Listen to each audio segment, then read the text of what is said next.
David Smith here with another Flip Classroom math lesson. 3 tips before we start. Remember that you can adjust the playback speed if that helps you work through the video. You can also pause the video at any point to take notes or jot down questions. Lastly, you can turn on the captions so you can read my words go by on the screen. This lesson is a review of everything in our probability unit. So let's get started with that. I wanted to start with a Venn diagram analyzing all the different situations we have with 2 events, A and B. So what I've done is I've drawn an overlapping Venn diagram. So there is an intersection between the 2 events in that they can both happen together. And then I've labeled the 4 regions with the little letters. So A is the part of A that's not including B. B includes A and B. C includes B but not A. And then finally D is everything that's outside of the 2 events or the sets. So let's take a look at some notation. Remember that the N is intersection. So this is the intersection between A and the complement of B, which is not B. Remember, intersection is restrictive. It has to satisfy both conditions. So this is everything that's in A and not in B. This one is everything that's in A and B. Standard intersection, so this zone is in both A and B. Finally, this one is the intersection, everything that's both not in A and in B. Okay, so those are 3 intersections that are important. Now let's take a look at this one out here. This is the complement of the union. Now the union is everything that's in A or B, and the complement is everything that's not in A or B. So whatever is outside the 2 events, that would be the union, the complement of the union. So now I would like you to pause the video and use the little letters to say what each of these things are. So what is the union of A and B, adding them up? What is the union of A and B prime? What is the union of A prime and B? So pause the video and write down your little letters for there and come back. Okay, so the union of A and B is just everything that's in these 3 regions, which are A, B, and C. So that's what we have. Now, the union of A and the complement of B, that's everything that's in A and also not in B. So that's going to be A and B here, little letters, because that's everything that's in A, and then not in B is my little d here. So that's A plus B plus D. Same thing here. This is the union of everything that's not in A or in B. Okay, so remember the unions are ors. It's more open-ended, more inclusive. So that's everything that's in B, that's little b and little c, plus D, which is not in A, which satisfies that part. So those are those. 2 more. I want the complement of the intersection of A and the complement of B. So a little complicated. And then finally, this one is the intersection of everything that's not in A and not in B. So the and condition. So pause the video and put those out. Okay, so this one is the complement of the intersection between A and not B. So A and not B intersection is just little a, because we have that here. We already know that. So that means that the complement of this, that's the opposite of it, is going to be B plus C plus D. So that's what I put there. Now this one is kind of interesting. It's the intersection of everything that's not in A and at the same time not in B. So that's just going to be D. That's outside. So we got that. We had 4 main rules in this chapter. So let's take a look at those. For all events, you can use this rule to analyze any pair of events. The probability of A or B is just the probability of A plus the probability of B minus the intersection. That's the first rule. Second one, let's take a look at mutually exclusive events. Now these are events that cannot happen together. So first off, the probability of the union, A or B, is just the probability of A plus the probability of B. It's actually this rule, but we recognize that with mutually exclusive, there is no intersection. So you could say minus 0 out there, but we don't need to. It keeps it simpler. And then this brings that point home. With mutually exclusive events, there is no intersection, so the probability of the intersection is 0. Let's move on. Independent events. So these are events that don't affect each other, like rolling a die and flipping a coin. The coin flip does not affect the dice roll in any way. So the intersection of the two events, both things happening at the same time, is just the probability of the first one times the probability of the second one. So those are independent events. Finally, conditional events, those are events that are affected by the occurrence of a different event. So the way this one is read is, what is the probability of A given that B happened? And we find that out by calculating the probability of the intersection of A and B and dividing it by the probability of B. In this chapter, we've looked at representing sample space, which is the set of all possible outcomes for a situation. And we represented our sample space in three ways. We did a sample space diagram, which we also called a grid or a table, and this was good for two events. Okay, so that was the first, probably the most simple way we represented sample space. Then we moved on to our Venn diagrams, our circles that intersect, put different numbers inside each of the circles and the regions. These were good for things that were selected at random out of a bunch.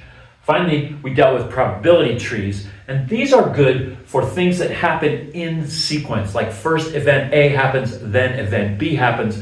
What are the probabilities of all the possible combinations? Let's do an example. So, the probability of playing football, which I'm abbreviating PF, is 1/3. The probability of playing rugby, PR, is 1/4. The probability of playing both, the intersection, is 1/6. Here's a question. The question is, are they independent events? Pause the video, figure that out, and come back.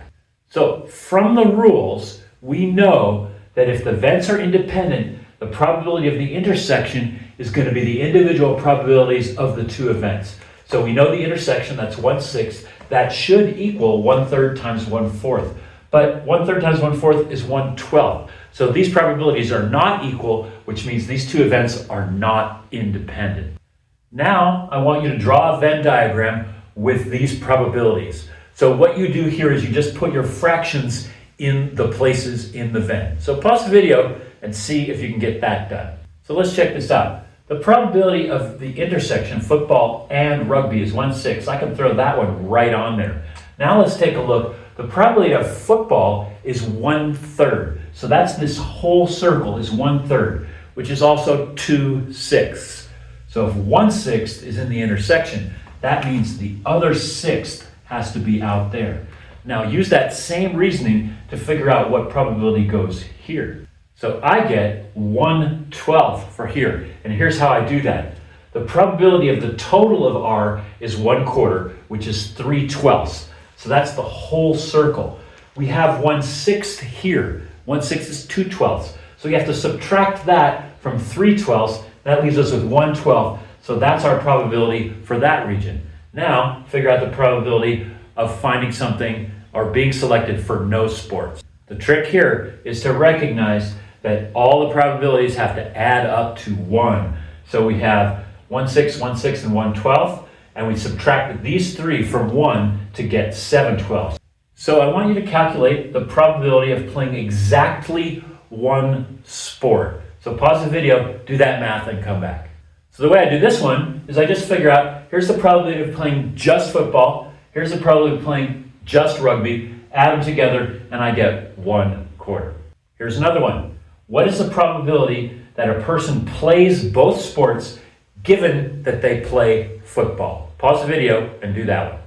All right, this probability is calculated with our formula. Remember, it's the probability of the intersection. So that's the probability of both intersecting with football over the probability of football. So this one's a little strange because the intersection here is, the intersection of both and football is really just the intersection of football and rugby. So that's this part, intersection. And then probability of football down here would be both of those. So I have 1/6 over 2/6, which equals 1/2. Let's tackle a complicated, abstract probability problem. So here we go. Two events, A and B. The probability of event A is just X. Right now, you don't even know what that value is. Probability of event B is just Y. In fact, for this first part, you don't know any probability values. You have to fill out your Venn diagram in the abstract. So use what you know about the relationships between probabilities and independent events and come up with that. The first step, independent events, means that the probability of the intersection is just the probability of one event times the other one. So if event A is X and event B is Y, then the probability of the intersection is just X times Y. So now that you've got that, pause the video and figure out what the probability of this is and what the probability of that is. Okay, so here you had to remember that the probability of event A only is the probability of event A, which is X, minus the intersection. The intersection is XY, so the probability of the A only is X minus XY. And the same for the probability of event B only, except that now it's Y minus XY. Now, figure out what probability goes there. Key concept, all probabilities in a situation add up to 1. So what we need to do is we need to subtract these probabilities from 1 to get the probability of neither. Now what I did is I used a pretty quick little shortcut. I subtracted the probability of X plus the probability of Y minus the intersection. That would be double counted in here. So it's just 1 minus probability of X plus probability of Y minus the probability of the intersection. So that completes the Venn diagram. Okay, here's where it's going to stay abstract and perhaps a little complicated. So check this out. We're given 3 things and you're going to be asked to find the value of X in the situation. Fortunately, now we're going to get some probabilities so we can start thinking about that. So the first thing we're given, the intersection of A and B is 0.2, the union of A and B is 0.6, and then finally, A and B are equally likely. So that's going to help us a lot. We want to find the value of X. So pause the video, you can start to throw some probabilities on that Venn diagram, and then we can find what X really is. First step, intersection is 0.2. We know that that's 0.2. Done. Now there's another thing that you could put on there fairly quickly. So now we also know that the neither condition is 0.4. How do we know that? We know the union is 0.6. So that's all 3 of these things added up is 0.6. So that leaves 0.4 for the neither situation. Finally, figure out what goes in here and there. So here, I use the fact that A and B are equally likely. So if I have 0.2 in the intersection, 0.4 out there, that's 0.6 total, leaving 0.4 to be spread evenly between the A only and the B only. So that gives us a 0.2 for each of those. Now, pause the video and see what kind of algebra you can do to find the value of X. All right, I'm going to get you started. We have 2 equations and 2 variables, so we can solve. Check this out. We know that xy is 0.2. We know that x plus y minus xy is 0.6. That's our union.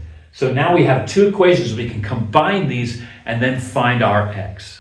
All right, so adding these 2 equations together, the x and the y just come on down. Now I add a positive xy to a negative xy, that goes away. I add my 0.2 and my 0.6. So now I have x plus y equals 0.8. You're 1 step away. Pause the video, find out what x equals. So now I'm going to capitalize again on A and B being equally likely. That means x and y are the same. So that means that x has to be 0.4, then y is also 0.4. Added together makes 0.8. Whew! Let's do one of our complicated problems. This one came out of lesson 8G from our book. And this one combines a lot of the concepts together in one, and it's one of those tricky abstract probability problems where you actually don't have a situation. You just know the probability of various events. So I've set this one up nice and easy. Here's our problem. There's the reference. You guys were assigned this problem, so if you attempted it and you didn't get anywhere or you didn't get all the way through, here's a full explanation for that. So here's what we were given. There's three events, A, B, and C. We don't know what they are, but we're calling them A, B, and C. And they're also telling us that A and B are mutually exclusive. So that's an important thing to realize for our first step in solving this. Now we're given the probability of A is 0.2, 20%. Probability of C is 0.3, or 30%. And then we're given the probability of A or B is 0.4, and the probability of B or C is 0.34. Okay, so here are what we're given in the start and this important mutually exclusive thing. Now, what I want to do is put up all of our tools so we know we have them quick and easy for reference. They're in your formula booklet, but let's take a look. Okay, the first thing here is to find the probability of B. Now you notice they didn't give that to us, so we're going to have to use some of this information and maybe one or two of these rules to figure that out. So I want you to think for a minute, see if you can figure out what the trick is with this particular step.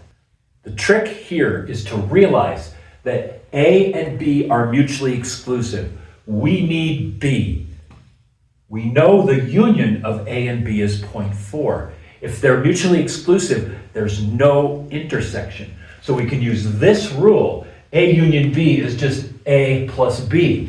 If we know A is 0.2 and we know A union B is 0.4, then we can easily find point B. Pause the video and do that. All right, so using this formula, remember intersection is 0, I know that the union is just the first plus the second. So subtract 0.2 from both sides, and I have probability of B is 0.2. Woohoo! Second one, find the probability of the intersection of B and C. So pause the video, see if you can figure out what your important first step in doing this problem. Here's the trick. I know the union of B and C. I need the intersection.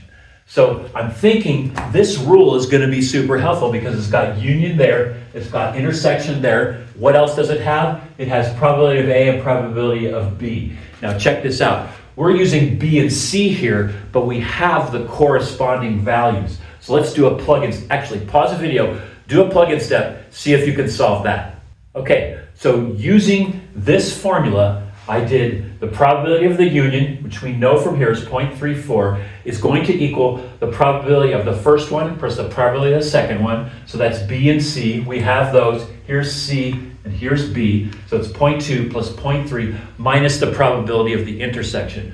I have one equation with one variable, can solve that all day long. Move my things around, combine my terms, and I get the probability of the intersection is 0.16. Now that you've watched the video, take a minute to jot down notes or questions that you might have for our next class. You can also re-watch portions of the video that didn't sink in the first time. If you enjoyed the video, please click like, and if you'd like to help me grow my YouTube channel, please click subscribe.